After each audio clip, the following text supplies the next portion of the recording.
ओम नमो सनंताय सहस्रमूर्ते सहस्रबाला शिशुरोर्वाहवे सहस्रनामने पुरुषाय शाश्वते सहस्रकोटि युगधारिणे नमः।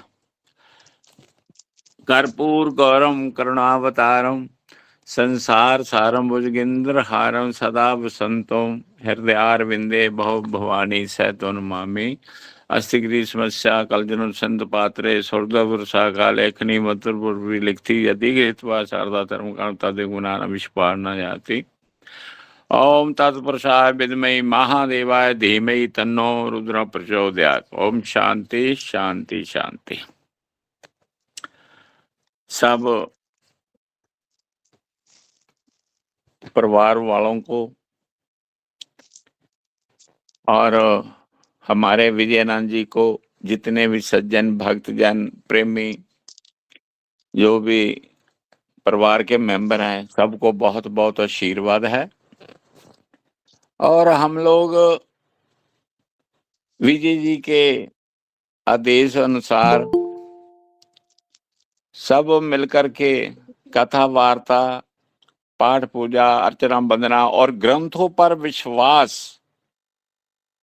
बना करके ग्रंथों के अनुसार चलने के लिए, अपनी संस्कृति को बचाने के लिए और जो संस्कार हमने खो दिए हैं उनको वापस प्राप्त करने के लिए प्रयत्नशील है। परंतु इस संसार में जितने लोग पश्चिमी सभ्यता की ओर आकर्षित हो रहे हैं और हमारे संस्कार जैसे ब्राह्मणों की चोटी धोती और जनेऊ है, सब लुप्त हो रहे हैं। और ऐसे ऐसे लुप्त होते रहेंगे तो हम एक दिन अपनी पहचान भी भूल जाएंगे। इतनी पहचान को ब्राह्मण केवल पुस्तकों में पढ़ने के लिए या फोटो देखने के लिए रह जाएगी। उसको बचाने के लिए हमारे विजय जी प्रयत्नशील रहते हैं कि हमेशा हमारी संस्कृति को कैसे बचाया जाए। मैंने सम्मेलन में मोगा में ऋषि रामकृष्ण जी नंदन निकेतन वाले वहां सम्मेलन करवाते हैं, तो हमने वहां एक पूछा किसी से कि आपके परिवार में कितने लोग हैं जिनके बच्चे आपके पाँव छूते हैं। तो मैं तो देख करके हैरान ही हो गया कि एक भी परिवार ने हाथ खड़ा नहीं किया कि हमारे बच्चे हमारे पाँव छूते हैं। तो ऐसी हमारी संस्कृति का हाल है। मातृ पितृ देवो भव, अतिथि देवो भव। जब हम सुबह उठते हैं तो धरती को नमस्कार करना, अपने हाथों को करागे बजते लक्ष्मी। और ऐसे हमारे जो नियम हैं संस्कृति के, उनको हम भूलते जा रहे हैं। यदि किसी से पूछा जाए कि आपके बच्चों को हनुमान चालीसा आता है तो नहीं आता, शिव चालीसा आता है तो नहीं आता। और इस प्रकार रामायण मैं हर शादी पर रामायण दिया करता था। जब रामायण देते थे तो मैंने पूछा भी, जब मैंने आपको आशीर्वाद रूप में रामायण दी है तो वो कहते हैं जी हाँ वैसे ही पढ़ी है। एक दफा भी उन्होंने एक भी पेज खोल करके नहीं पढ़ा। तो हमारी संस्कृति का ये हसर हो रहा है, तो उसको बचाने के लिए जो हमारे विजय जी प्रयास कर रहे हैं, बहुत अच्छा लग रहा है। तो इन्होंने अब सती जी के बारे में, शिव विवाह के बारे में, सती विवाह के बारे में विषय रखा है कि हमें अपने ये विवाह से क्या शिक्षा मिलती है। इसमें पात्र हैं शंकर भगवान, पात्र हैं पार्वती जी, सती जी। और ये इनके दोनों का जो इनकी शादी की जो तैयारी हो रही है, जहाँ आपस में इनकी शादी होनी है, इसके कारण होते हैं। हर कोई जो भी प्राणी पैदा होता है उसका कोई कारण होता है। कर्म प्रधान विश्व का रखा, कर्म के अनुसार हमारी पैदाइश और मृत्यु होती है। उसके अनुसार ही हम लोग अपने जीवन में कर्म करते हैं और इस कर्मों को करने के लिए हमारे ग्रंथ हमें सेध देते हैं, हमें दिशा देते हैं, हमें जानकारी देते हैं भी कैसे हमने जीवन जीना है। इसमें सती हठ शिव विवाह में बहुत है। एक कहते हैं ना राज हठ, बाल हठ और नारी हठ। इसमें नारी हठ होने के कारण कितना सती जी को प्रताड़ना सहनी पड़ी, कितना परेशान होना पड़ा, जहां तक कि अपना जीवन गंवाना पड़ा। फिर शिव जी को पाने के लिए, शिव को पाने के लिए उन्होंने अपना जीवन अर्पण करके दोबारा शुरू कर दिया। जब शंकर भगवान ने कहा कि ऐसा विचार नहीं करना चाहिए, जो पति के कहने पर नहीं चलता है, जो पत्नी, जो स्त्री पति की बात नहीं मानती है, वो हमेशा परेशान ही रहती है, उनके विचार अच्छे नहीं होते। जो आज्ञाकारी पत्नी होनी चाहिए, नारी आज्ञाकारी होनी चाहिए, तंदुरुस्ती शरीर होना चाहिए, बच्चे आज्ञाकारी होने चाहिए, वो ही परिवार अच्छा और प्रेमी बन सकता है। और इसमें ये हमें शिक्षा बहुत अच्छी मिलती है कि नारी को कभी भी पति पर, जहाँ किसी संत और जहाँ ब्राह्मण पर शंका नहीं करनी चाहिए। और शंकर जी ने जब कह दिया कि राम मेरे गुरु हैं, और पार्वती जी कहते हैं आपके गुरु ऐसे हैं जो एक स्त्री के लिए इतना रो रहे हैं, इतना भटक रहे हैं, और पेड़ और पत्तियों से पूछ रहे हैं, रास्तों से, पत्थरों से पूछ रहे हैं कि मेरी सीता कहाँ है। तो ऐसी शंका अपने पति पर करनी और गुरु पर करनी, ये विनाश का कारण बनती है। ये बहुत बड़ी एक इस विवाह, जो शिव विवाह का इन्होंने अपने विजय जी ने रखा है विषय, बहुत सुंदर विषय रखा है। और जब भी धरती पर, जहाँ देवताओं पर, जहाँ भक्तों पर कोई राक्षस प्रवृत्ति प्रबल होती है, एक परेशान करती है भक्तों को, ऋषियों को, मुनियों को, जैसे तारकासुर ने अपनी जप तप पाठ पूजा करके बिल्कुल इतना ब्रह्मा जी को प्रसन्न कर लिया कि मैं जो भी किसी से ना मरूं, ना स्त्री से मरूं, ना आदमी से मरूं, ना जल में मरूं, ना ऊपर मरूं, कहीं भी ना मरूं। तो कहते ब्रह्मा जी कहने लगे मृत्यु तो तेरी निश्चित है, होनी है एक दिन, परंतु ऐसी बात नहीं हो सकती कि आपकी मृत्यु ना हो, परंतु आप अपनी मृत्यु आप ही मांग लो, कैसे होनी है। तो उस समय जो तारकासुर कहते हैं मेरी मृत्यु शंकर जी के पुत्र से हो, उसे पता भी शंकर जी की शादी होनी नहीं और इनका कोई पुत्र होना नहीं, जब पुत्र ही नहीं होगा तो मेरी मृत्यु नहीं होगी। तो वो बहुत प्रबल शक्ति से, बहुत जोर शोर से और देवताओं को तंग करने लग गया हमेशा। तो यदि ऐसा जब होता है तो सारी देवी देवता, सारी सृष्टि परेशान हो जाती है। तो उस समय सारे जितने भी देवी देवते थे शंकर जी के पास गए, कहते जी ऐसी समस्या आन खड़ी है, अब क्या किया जाए, क्या होगा, ये तो तारकासुर तो सबको तंग कर रहा है। तो ऐसी ग्राउंड बनती है, ऐसे कुछ समय अनुसार प्रभु भक्तों पर कृपा करने के लिए कुछ आधार पैदा करते हैं, कुछ विचार करके उन्होंने बहुत जोर किया कि शंकर जी का विवाह हो जाए, तभी तारकासुर का अंत होगा, वरना नहीं होगा। तो ऐसे राक्षस को मारना भी बहुत जरूरी था। तो जब तंग कर रहा था तो ये एक खास बात बनती है कि भगवान भक्तों की रक्षा के लिए क्या कुछ नहीं करते हैं। तो जब तारकासुर बहुत ही बलशाली होकर के भक्तों को तंग कर रहा है, तो सारे देवी देवते शंकर जी के पास जाकर कहते महाराज कैसे किया जाए। तो इससे पहले ये बनता है कि शंकर भगवान जब पहले जन्म में अपने सती के पहले जन्म में एक जो दक्ष जी ने माहौल बनाया, अभी अभी आपने कथा श्रवण की, उस माहौल में सती अपने पति का जो अपमान देखती है, शंकर भगवान जी ने कहा कि एक कारण तो ये बनता है, शंकर विवाह से हमें जो शिक्षा प्राप्त होती है कि पति के कहने पर शंकर भगवान ने कहा कि आप लोग भगवान राम की परीक्षा ना लें।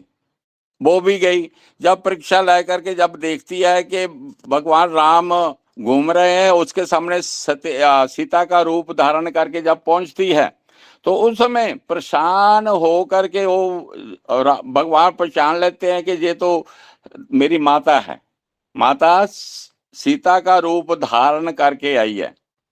जब ऐसा देख करके बड़े अपने आप को दुखी समझ करके भगवान शंकर जी के पास चले गए। जब शंकर जी के पास चली जाती है आप पार्वती जी, तो उस समय शंकर भगवान अंतर्धारण होकर के देख लेते हैं कि ये क्या कारा करके आई है, कैसे आई है। जब वो शंकर भगवान ने उन्हें बैठने के लिए इशारा किया, तो अपने दाईं और नहीं बाईं और बैठने का इशारा किया कि जहां बैठो। आप पत्नी का जो सम्मान था खो चुकी है, अब मेरे माता का सम्मान तुम्हें मिलेगा, क्योंकि तुम मेरी माता का स्वरूप धारण किया है। ऐसे स्वरूप धारण करने से अब तुम मेरी माता है। शंकर भगवान परेशान होकर के समाधि में लीन हो गए। जब इतने लीन हो गए तो उस समय पार्वती ने सोचा कि भगवान शंकर तो मेरे को बुलाते ही नहीं। वो भी दुखी हो गई। दुखी होकर के भगवान शंकर तपस्या में लीन हो गए और सती परेशान होकर के बैठी रहती है। वो भी सेवा करते रहती, जितनी बनती। तो एक दिन आसमान में कुछ रथ वगैरह विमान द्वारा उड़ते हुए देख करके पता चलता है कि मेरे दक्ष पिता के यज्ञ हो रहा है। उस यज्ञ के लिए सारी मेरी बहनें, मेरे मित्र सब कुछ आ जा रहे हैं, परंतु मेरे को जब वो नारद जी ने बताया कि आपके पिता यज्ञ कर रहे हैं और आपको बुलाया नहीं गया, तो कहते हैं कि सती जी को बहुत दुख हुआ कि मेरे पति को क्यों नहीं बुलाया गया, हमें क्यों नहीं बुलाया गया। तो उन्होंने कहा तेरा पति जहां आने अमंगल है, क्योंकि उनके गले में सर्पों की माला है, गल में मुंड माला है और भस्म रमाते हैं, उनका स्वरूप देखने लायक नहीं है। तो वो तो शंकर भगवान जी के बारे में कुछ जानता नहीं था। तो फिर भी उन्होंने कहा, शंकर भगवान बैठे थे, पार्वती जी ने कहा कि मेरे को माता के घर में जाने की आज्ञा दी जाए। शंकर भगवान ने कहा जब तक हमें कोई प्यार से बुलाता नहीं वहां नहीं जाना चाहिए, बिन बुलाए नहीं जाना चाहिए।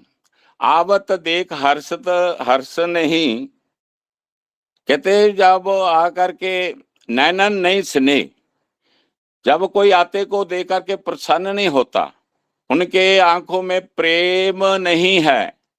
आवत देख हर्षे नहीं, नैनन नहीं स्नेह, तुलसी तहा न जाइए चाहे कंचन बरसे में। वहां नहीं जाना चाहिए जब तक इज्जत मान सत्कार से कोई बुलाए नहीं। बिन बुलाए तो कहीं भी, पड़ोसी के भी नहीं जाना चाहिए, माता पिता के भी, गुरु के पास तो हम जा सकते हैं अधिकार से लेकर के, परंतु जब बुलावा आ जाता है चाहे कोई भी हो, तो उस समय वैसे तो दक्ष जी ने जो भी ये कार्यक्रम आरंभ किया था शंकर जी को नीचा दिखाने के लिए किया था, और शंकर जी समझ गए थे, तो बिना उन्होंने जिद की, हठ किया।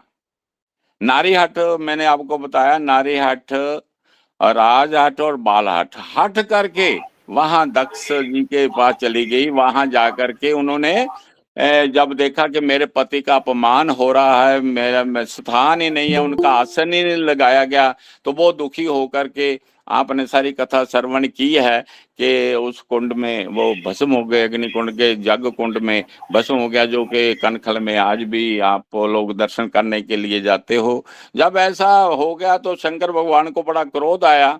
उन्होंने अपने देवगणों को कह करके, अपने गणों को कह करके वहां यज्ञ का सत्यानाश कर दिया। और जब ऐसा हो गया तो सती को लेकर के जितने भी अपना कंधे में धारण करके सारे विश्व में घूमने लगे। और जहां जहां फिर विष्णु भगवान ने उनको काट काट करके जहां घेरा, उनसे मुक्ति दिलाई पार्वती से। तो और फिर वहां वहां देवियों के मंदिर बने हुए हैं, कोई नैना देवी, नैना देवी, चिंतपूर्णी जो भी है, आप लोग जानते ही हो। तो इस प्रकार सती होना पड़ा, एक पति की आज्ञा में ना रह करके जिद करने के कारण ये हुआ। और फिर उसके बाद शंकर जी से उन्होंने अपना द्वारा विवाह करवाना था।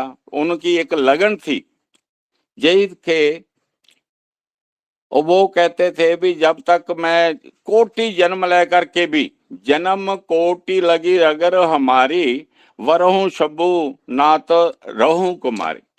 कहते मैं कुंवारी रह सकती हूँ, मैं कोटि जन्म भी लेऊंगी, तो जब जितने भी जन्म लूंगी तो मैं शंकर भगवान जी के साथ शादी करूंगी, वरना शादी नहीं करूंगी, कुंवारी रहूंगी। तो ये लगन थी। तो ऐसा देखिए, एक नारी हट का भी जहां भी आता है कि जो वचन, जो संकल्प कर लेती है नारी, आदि शक्ति है इसमें। तो आदि शक्ति ने जो संकल्प कर लेती है, जो उसको पूरा करने के लिए चाहे कितनी भी उसे कुर्बानी देनी पड़े, वो दे देती है। तो ये नारी शक्ति है। इसमें ये भी हमें कुछ सीखने को मिलता है कि नारी शक्ति कुछ भी कर सकती है। तो उसके बाद फिर उनकी शादी शंकर भगवान से दोबारा होती है। तो इसके बाद जो पार्वती जन्म लेती है हिमवत के घर में, और माता का नाम है मैना। और दोनों बच्ची को बहुत अच्छी तरह पालते हैं, बड़ा करते हैं। फिर उसकी शंकर भगवान को पाने के लिए अनेक जन्म, अपने हजारों वर्षों तक तप करती है पार्वती। उसके बाद नारद मुनि जी आते, नारद मुनि जी बताते हैं कि तुम्हारी इच्छा जल्दी ही पूरी हो जाएगी, परंतु आप शंकर भगवान के स्वा और किसी को पति मत बनाना, वही है, एक जगतपति है, और आप लोगों ने उसको ही वरना है। तो इस प्रकार ये भी एक उसका संकल्प पूरा होता है।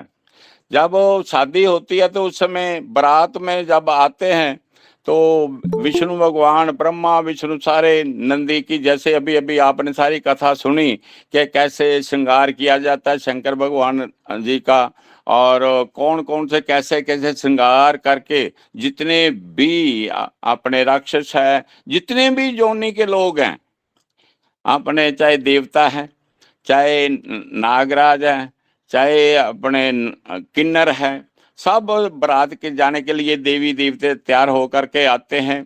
तो पहले जब मैना जी ने देखा कि बहुत सुंदर वर आ रहा है, विष्णु भगवान को देख करके पहले तो प्रसन्न हो गई। उसके बाद जब देखा कि ये नहीं है, वो तो बैल धारी है, बैल पर बैठे हुए शंकर भगवान आ रहे हैं, तो उस समय वो परेशान हो गई, दुखी हो गई।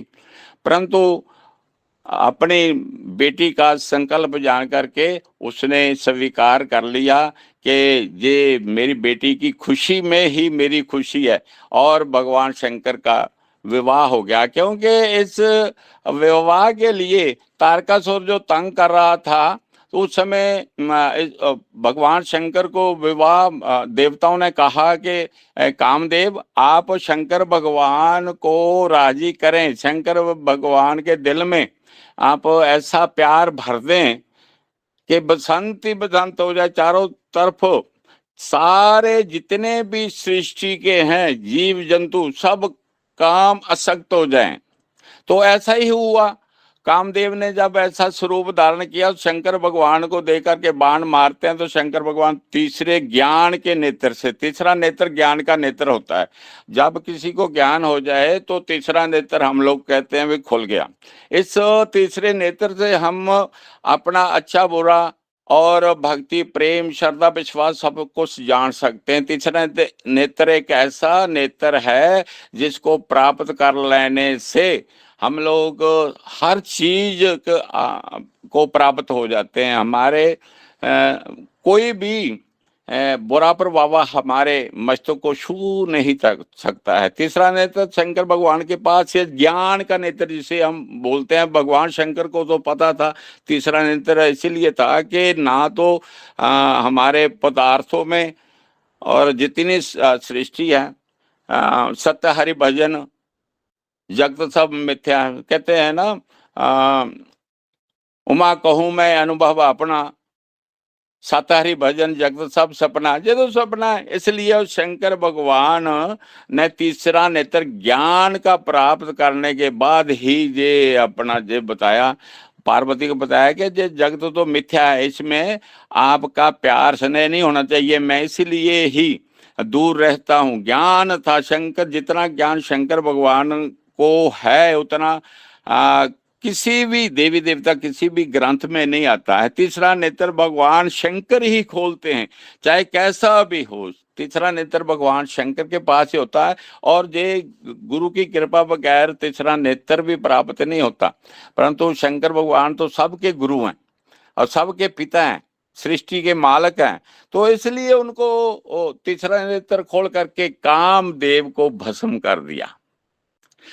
जब भस्म हो गया कामदेव तो फिर क्या किया जाए, फिर उसको दोबारा एक दफा तो उनके मन में आगे विचार आ गया, चलो देवी देवता जो कहते हैं तो शादी करवा ही लेते हैं, क्योंकि जो कार्तिक का जन्म बिना शादी के हो नहीं सकता था। पार्वती के साथ उन्होंने कार्तिक जी को उन्होंने कहा शंकर का पुत्र ही तारकासुर को मार सकता है, इसलिए उन्होंने शादी करके अपना कार्तिक जी का जन्म होता है। शादी के बाद फिर उसको तारकासुर का संहार होता है। तारकासुर जो अत का पापी था उसका संहार करते हैं।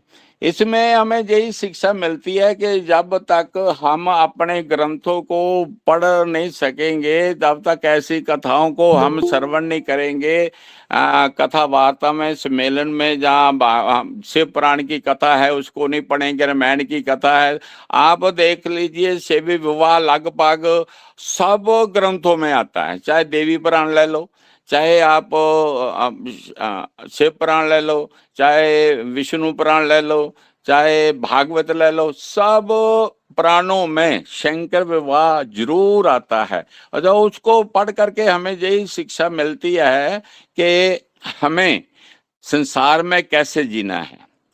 और जितने भी ग्रंथ हमें यही सिखाते हैं। रामायण जी का प्रसंग है जो तुलसीदास जी ने इतना सुंदर शंकर विवाह का इतना विशाल रूप में उन्होंने व्याख्या की है।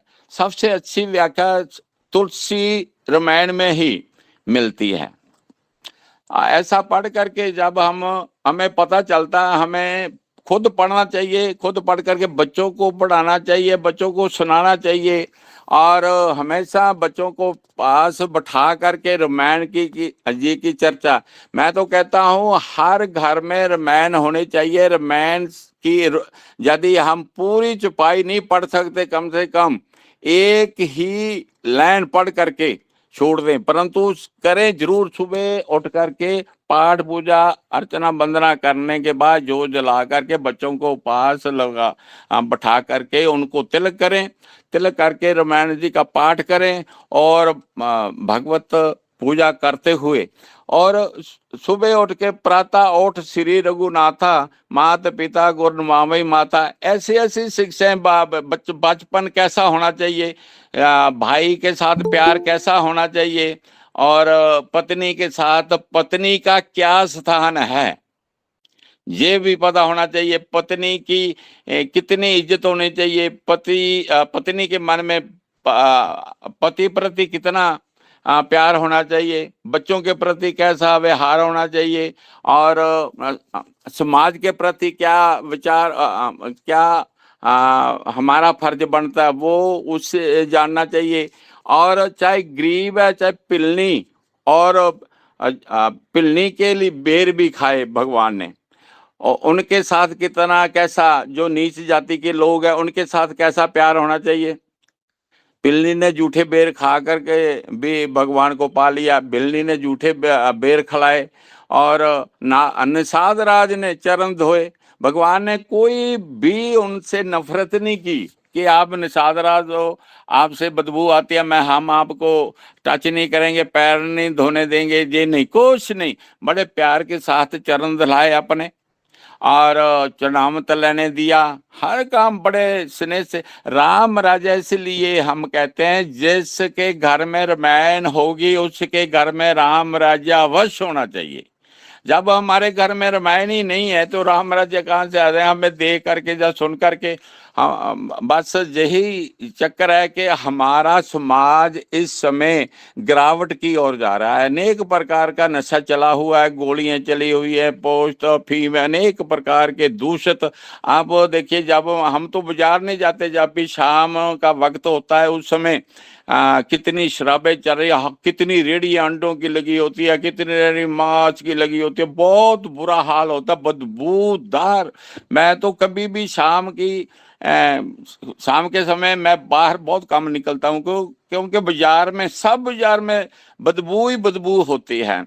एक देव समय होता है सुबह 12 बजे तक, रात्रि 2:30 से लेकर के सुबह 12 बजे तक देव समय होता है। इस समय पाठ पूजा अर्चना वंदना करने से हमें कई गुना फल मिलता है, परंतु उसके बाद तो राक्षस राज हो जाता है। जिधर भी देखो राक्षसी बुरी भावना। आप देखो हमारा समाज कितना बिगड़ चुका है। हमारे जितने भी अच्छे अच्छे लोग हैं, चाहे वो ब्राह्मण है, चाहे वो क्षत्रिय है, चाहे वैश्य है, ये कोई भी नहीं अपना, हर घर में शुद्धता नहीं है। ना तो उनकी रसोई अच्छी है, रसोई में भी बदबूदार, फ्रिज खोलो तो उसमें भी बदबू अंडे पड़े हुए हैं, और अनेक प्रकार के। हमारे घर में पहले नारी ही प्रधान होती थी। नारी जब तक प्रधान रहेगी घर में तभी सुख शांति और प्रेम भाव रहेगा। और नारी अपने हाथ से अपने बच्चों को खाना खिलाए, हाथ से पका हुआ खाना पति को दे, हाथ से पका हुआ खाना और दूसरों को दो, जितनी हो सके अपने हाथ से ही सब कुछ करना चाहिए। जब हमारी नारी दूषित हो जाती है तो हमारा सारा जितना भी सिस्टम होता बिगड़ जाता है। तो इस प्रकार नारी के ऊपर हमारा सारा समाज टिका हुआ है। नारी जो संकल्प कर रहती है वो पूरा करने की कोशिश करती है, इसलिए नारी को संस्कार चाहिए। नारी से संस्कार पैदा होते हैं। सबसे प्रथम गुरु भी नारी है। नारी हमें सिखाती है हमारा माता पिता के बारे में और पड़ोसियों के बारे में, जितना भी कुछ है घर के, जो शिक्षा है सबसे पहले नारी। बोलना भी नारी सिखाती है, सुनना भी नारी, खाना भी नारी सिखाती है, चलना फिरना भी नारी सिखाती है। तो इतना कुछ डिपेंडेंस के ऊपर यदि ये ही दूषित हो जाए तो हमारा घर का कोई हाल नहीं, हमारे समाज को कोई शांति देने वाला नहीं हो सकता। एक यही बड़ी सबसे ज्यादा शिक्षा है कि हमारे घर में रामायण का रोज पाठ होना चाहिए। और भाई का क्या फर्ज बनता है, नारी का क्या फर्ज बनता है, और पति का क्या फर्ज बनता है, जितने भी दोस्तों का क्या फर्ज बनता है। यदि राक्षस है कोई तंग करता हो उसको कैसा फल देना चाहिए। तुलसी जब संत घर में आने नहीं देते, संतों के प्रति भी समाज में आस्था बहुत कम होती जा रही है, और कोई संत बन करके राजी भी नहीं है आजकल, क्योंकि संत भी अपने कुछ अब विचारों के अनुसार लोगों को पसंद नहीं आ रहे। वो अपने आप चाहते हैं कि जो भी देखो कितने दूषित विचार हो चुके हैं लोगों के, कि इनके पास ये सब कुछ, संतों के पास, संतों के आश्रमों को छीन लेना चाहिए, संतों को ये करना चाहिए, वो ये उनसे ज्ञान प्राप्त करने के बजाय उन पर अश्रद्धा पैदा कर रहे हैं। तो जो कि एक हमारे समाज की गिरावट का बड़ा कारण है। जब ये संस्कार तो संतों से ही मिलने हैं, संतों ने ग्रंथों से संस्कार आपके घरों में पहुंचाने। तो घरों में एक मैं कथा कर रहा था, वहां से मैंने कहा भी आप सिर्फ बच्चे क्यों नहीं आप साथ लाते, जितनी माताएं बड़े बड़े, कोई 60 साल की है, कोई 50 साल की है, कोई 80 साल की है, वो ही आती है। तो बच्चे क्यों नहीं आते, 9 रानियां क्यों नहीं आते, जवान लड़के क्यों नहीं आते। तो वो कहते हैं वो तो काम कर रहे हैं, मैं ही खाली हूँ। यदि वो माताएं प्रसाद भी लेती हैं तो वो अपने मेरे नौ के लिए दे दो जी, मेरे बेटे के लिए दे दो, मेरे पोतरे के लिए दे दो। वो प्रसाद वो क्या इनकी ही जिम्मेवारी हो गई है। जब तक हमारे बच्चे या कुछ भी अपने जवानी हमारी कथा श्रवण जहाँ घर में पाठ पूजा अर्चना वंदना नहीं करेंगी, तब तक हमारा कितने भी ग्रंथों पर विश्वास करें तो वो पूरा नहीं हो सकता।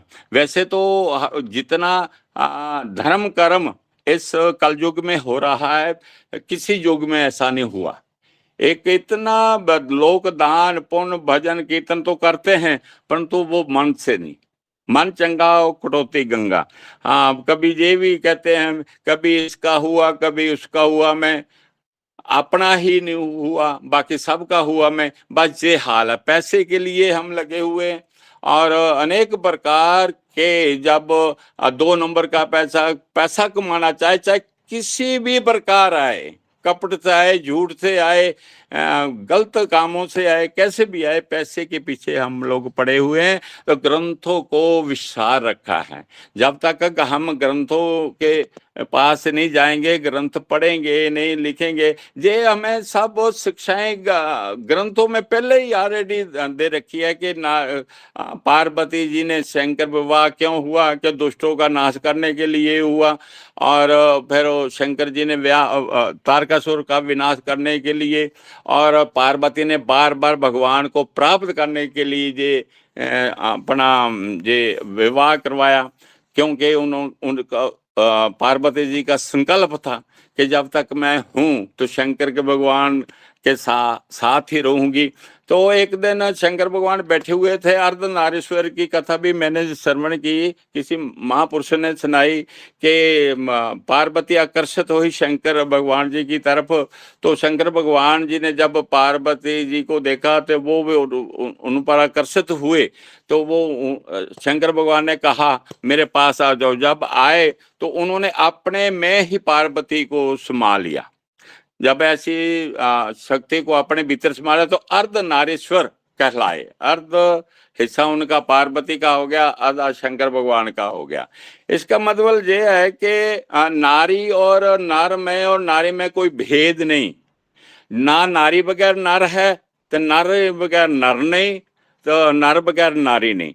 ये भी हमें बहुत बड़ी शिक्षा मिलती है कि कैसा शंकर जी का प्यार होना चाहिए, और कैसा ही अपना पार्वती का नारी का प्यार पति के प्रति होना चाहिए। तो इतना कुछ हमें वहाँ बहुत कुछ तुलसीदास जी ने बहुत कुछ लिखा है, और कथा आप लोग श्रवण कर रहे हो। वैसे जो कुछ बताया गया बहुत अच्छी तरह बता रहे हैं कि शंकर जी के विवाह की यही कथा नहीं है कि उनके बस विवाह का विवरण सुनाया जाए।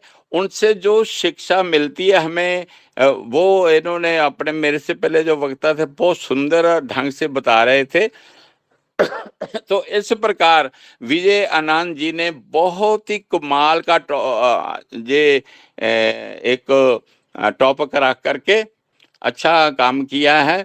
हम लोग हमेशा इनके ऋणी रहेंगे कि ऐसे-ऐसे टॉपिक रख करके हम लोगों को आपस में जोड़ते हैं, एक परिवार बना रहे हैं, एक माला बना रहे हैं। नए-नए मोती इसमें जड़ करके नए-नए फूल बना करके बहुत लंबी माला बना रहे हैं, जिसका फ़ायदा कम से कम यदि 100 में एक भी आदमी सुधर जाए, एक ही आदमी प्रभु के लाल ग्रंथों के श्रद्धा रखने लग जाए तो उससे जाग लग जाती है ना? ज्योति से ज्योत जले। धीरे-धीरे अपने बच्चों के संस्कार, मैं तो यही कहता हूँ जब भी हमने कोई काम करना तो अपने घर से शुरू करना चाहिए। संस्कार बनाने तो अपने घर से शुरू करना चाहिए। हम सुधरेंगे, हमारे बच्चे सुधरेंगे, हमारे बच्चे सुधरेंगे तो पड़ोसी सुधर जाएँगे, पड़ोसी सुधर जाएँगे तो मोहल्ला सुधर जाएगा, मोहल्ला सुधर गया तो हमारा शहर सुधर जाएगा, शहर सुधर गया तो धीरे-धीरे, धीरे-धीरे सब कुछ हो सकता है। जब तक हम पहले ही टेलीविज़न, हमारे पास कोई ऐसा ग्रंथ नहीं है, ग्रंथ की कथा नहीं घर में करते। पहले सब हमारी माताएँ-बहनें ग्रंथ की पढ़ा करते थे, साहब बच्चों को सुनाया करते थे, पड़ोसियों को बुला लिया करते थे। अब तो व्रत भी रखना भूल गए, एकादशी, द्वादशी, मत्स्या संक्रांत का भी हमें पता नहीं रहता कब है। तो पहले तो हम जितना भी था वो हमें पहले ही पता था। जहाँ एक पंडितानी होती थी वो हमसे लेकर के बताया करती कि आज मत्स्या है, आज संक्रांत है, आज ये दिन है, आज मंगलवार है, बुधवार है, कौन सी शुभ, हमें एकादशी द्वादशी बताया करती थी। अब हम किसी को एक रोटी दे करके राजी नहीं, हम ना ही कोई ला करके राजी है। तो इसलिए बहुत ही संदेश जो हमारे अच्छे आते थे बहुत कम आ गया। अब सम्मेलन होते हैं जहाँ कोई कथा होती है, आप ये देख लीजिए विजय जी का प्रयास तो बहुत अच्छा है, परंतु कितने लोग इस पर असर करते हैं, अपने बच्चों को ये बात सिखाएंगे तो हमारा समाज सुधर सकता है। रामायण रामायण का मतलब ही है कि राम का घर, हम इसे पढ़ेंगे तो राम राज आ सकता है। और हमेशा ही अपने जो कर्तव्य, हमारा जो फर्ज है वो हमें रामायण से ही सीख सकते हैं। और रामायण जी का यदि घर में निवास हो जाए तो मैं तो कहता हूँ कि विजय जी को कि हर घर में ये प्रेरणा दे, जहाँ उन्हें संदेश दे कि हर घर में रामायण का पाठ होना शुरू हो जाए। ये गुड बाय मम्मा पापा, मम्मा और डैडी, जो हम कहते हैं डैड का मतलब ही मरा हुआ होता है, तो मम्मी का मतलब होता है मरी हुई। हम पापा को भी मरा हुआ समझते हैं तो मम्मी को भी मरा हुआ कहेंगे, तो बोलो वहां से शिक्षा कैसे हमें प्राप्त हो सकती है। मम्मा तो जो जब बच्चे का जन्म होता है तो पहले नारद मुनि जी ने आपने सुना होगा कि नारद मुनि जी ये अपना उनको शिक्षा पढ़ाया करते थे संतों के आश्रम में। सीता जी भी अपने जब उनको वनवास मिला तो वाल्मीकि जी के आश्रम में रही, वहां कितना कुछ प्राप्त किया।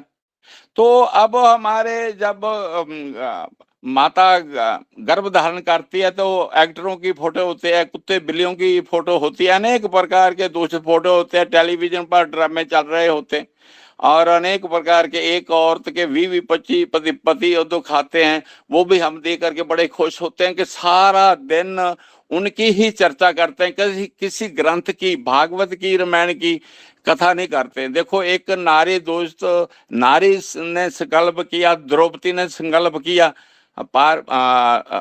तो देखो कैसा असर हुआ। जब द्रौपदी ने संकल्प किया कि मैं ये इनका विनाश करूंगी, विनाश कर दिया।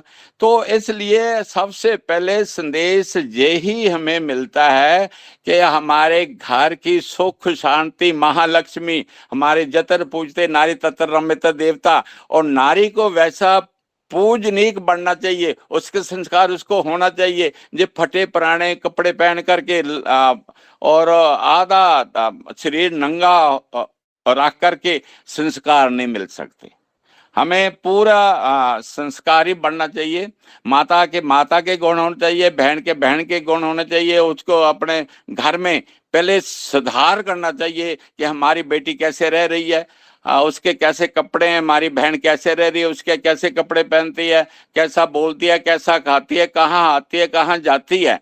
ये संस्कार हमें रामायण से मिलते हैं, ग्रंथों से मिलते हैं, आश्रमों से मिलते हैं, संतों से मिलते हैं, अच्छे परिवार से मिलते हैं। यदि ऐसा हमने सब कुछ छोड़ दिया, मिलना ही छोड़ दिया, किसी को इधर उधर देखना ही छोड़ दिया, केवल एक मोबाइल आ गया है, एक टीवी है घर में, कभी टीवी देख लिया, कभी मोबाइल देख लिया, व्हाट्सअप कर लिया, फेसबुक चला ली, इससे हमें जब ग्रंथों की तो वारी नहीं आती। जब ग्रंथों की वारी आएंगी पड़ेगा, ग्रंथ तो इसमें भी बहुत हैं। आप मोबाइल में जो घर घर की कहानी की बजाय आप लोग रामायण पढ़ो, भागवत पढ़ो, गीता पढ़ो, अनेक प्रकार के ग्रंथ संतों के प्रवचन सुनो, अनेक कितने प्रवचन आते हैं। यदि हम उधर है जे तो ऑफ ऑन स्विच है, यदि स्विच ऑफ का कर लो, चाहे ऑफ कर लो, चाहे ऑन कर लो। यदि हम लोग एक विश्वास करके, श्रद्धा के साथ, विश्वास के साथ एक हमेशा कथा ही श्रवण करेंगे तो हमारा समाज सुधर जाएगा। ये अपना विजयानंद जी का यही प्रयास है कि हमारे ग्रंथों के साथ जुड़े रहना चाहिए। रामायण जी से बात करवाते हैं।